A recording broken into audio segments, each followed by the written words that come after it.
Saudaraku yang dikasihi Tuhan, kalau saya membacakan sebuah kalimat yang berkata, Ia membuat segala sesuatu indah pada waktunya. Saudara langsung berkata, oh saya sudah hafal itu. Betul, itu adalah bagian daripada ayat firman Tuhan yang dicatat dalam Pengkhotbah 3 ayat 11. Yang isi lengkapnya adalah bahwa Ia membuat segala sesuatu indah pada waktunya, bahkan Ia memberikan kekekalan dalam hati mereka. Tapi manusia tidak dapat menyelami pekerjaan yang dilakukan Allah dari awal sampai akhir. Orang Kristen suka mengutip ayat ini. Dan ayat ini memang indah sekali. Bahkan tidak jarang saya dengar, saudaraku, mereka yang bukan Kristen pun mengutip ayat ini. Tapi apakah saudara menyadari bahwa ayat yang indah yang berkata Ia membuat segala sesuatu indah pada waktunya itu mengandung 3 tantangan untuk kita bisa menerima keindahan pada waktunya. Yang pertama adalah, apakah kita benar-benar percaya bahwa Dia benar-benar sedang bekerja, merendah hidup kita, menjadikannya lebih indah? Apakah kita sedang percaya bahwa Allah betul-betul bekerja di atas pergumulan kita? Seperti dalam 1 Korintus 2 ayat 9 dikatakan, tetapi seperti ada tertulis, apa yang tidak pernah dilihat oleh mata, dan tidak pernah didengar oleh telinga, dan yang tidak pernah timbul dalam hati manusia, semuanya yang disediakan Allah untuk mereka yang mengasihi Dia. Saudara tidak mudah mempercayai sesuatu yang saudara belum pernah lihat.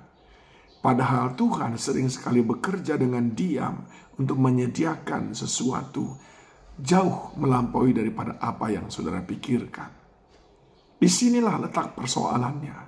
Apakah saudara percaya saat tidak ada tanda-tanda bahwa Allah sedang sungguh-sungguh bekerja untuk saudara? Sampai nanti tiba waktu yang indah itu Dia berikan, Dia nyatakan kepada saudara. Bukankah kita sering mulai ragu-ragu ketika tidak ada tanda-tanda keberhasilan? Bukankah kita sering mulai bertanya-tanya, lalu kapan kita akan menemukan waktu yang indah kalau kita tidak percaya bahwa Dia sedang bekerja? Tantangan yang kedua adalah, apakah kita mengetahui dan bisa menerima bahwa waktu Tuhan beda dengan waktu kita? 1000 hari bagi Tuhan bisa saja sama dengan 1 hari bagi kita. 1 hari bagi kita sama dengan 1000 tahun bagi Tuhan. Ini menunjukkan bahwa ketika kita ingin mendapatkan pertolongan Tuhan yang indah itu, kita harus tahu bahwa waktu yang dituliskan di sana bukanlah standar waktu kita. Itu sebabnya kepada Paulus yang waktu itu merengek-rengek minta disembuhkan, namun Tuhan tidak sembuhkan. Tuhan berkata dalam 2 Korintus 12 ayat 9, cukuplah kasih karuniaku bagimu, sebab justru dalam kelemahanmu lah kuasaku menjadi sempurna. Sebab itu terlebih suka aku bermegah atas kelemahanku, supaya kuasa Kristus turun menaungi aku. Paulus tidak tahu kapan dia disembuhkan. Bahkan kalimat Tuhan berkata, sudahlah, terima saja. Tapi itu tidak membuat Paulus berduka cita. Dia tahu Tuhan akan menjadikannya indah pada waktunya. Dan yang ketiga, saudaraku, apakah kita bersepakat dengan Tuhan tentang keindahan yang Dia maksudkan? Kadang-kadang, saudaraku, kita berpikir indah pada waktunya itu adalah indah seperti yang kita pikirkan. Padahal indah seperti yang Tuhan mau yang terjadi. Ini adalah tantangan-tantangan. Saudara ingin mengalami indah pada waktunya, saudara harus pastikan bahwa saudara bersepakat dengan Tuhan tentang yang mana yang Tuhan sebutkan indah. Sering sekali Tuhan memandang indah kalau kita borokan seperti Ayub.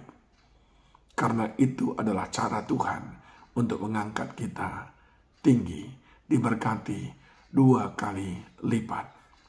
Sering sekali Tuhan melihat indah seperti Petrus mati disalibkan dengan terbalik. Karena dengan demikian kita betul-betul mengalami keserupaan dengan Kristus dalam penderitaannya, dan kita menerimanya semuanya dengan hati yang terbuka.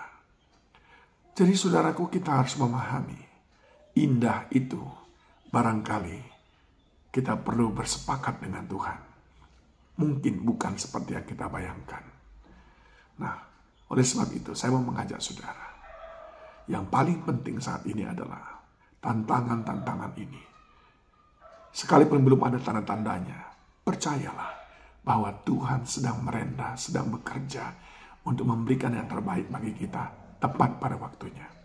Yang kedua, kalaupun kita sudah percaya bahwa semuanya akan indah pada waktunya, ingat, waktu Tuhan mungkin berbeda dengan waktu kita, dan belajarlah bersepakat dengan waktu Tuhan.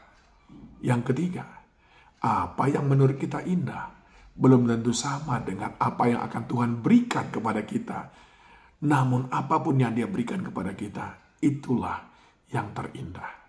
Akhirnya, untuk mengalami semuanya indah pada waktunya, ingat, kita harus melakukan bagian kita saat Tuhan juga melakukan bagiannya. Yesaya 40 ayat 31 menjelaskan kepada kita, tapi orang-orang yang menanti-nantikan Tuhan mendapatkan kekuatan baru. Mereka seumpama raja wali yang naik terbang dengan kekuatan sayapnya.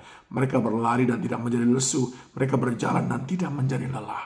Ayo, saat kita menantikan karya Tuhan itu, kerjakan bagian kita. Maka semuanya akan indah pada waktunya. Tuhan memberkati.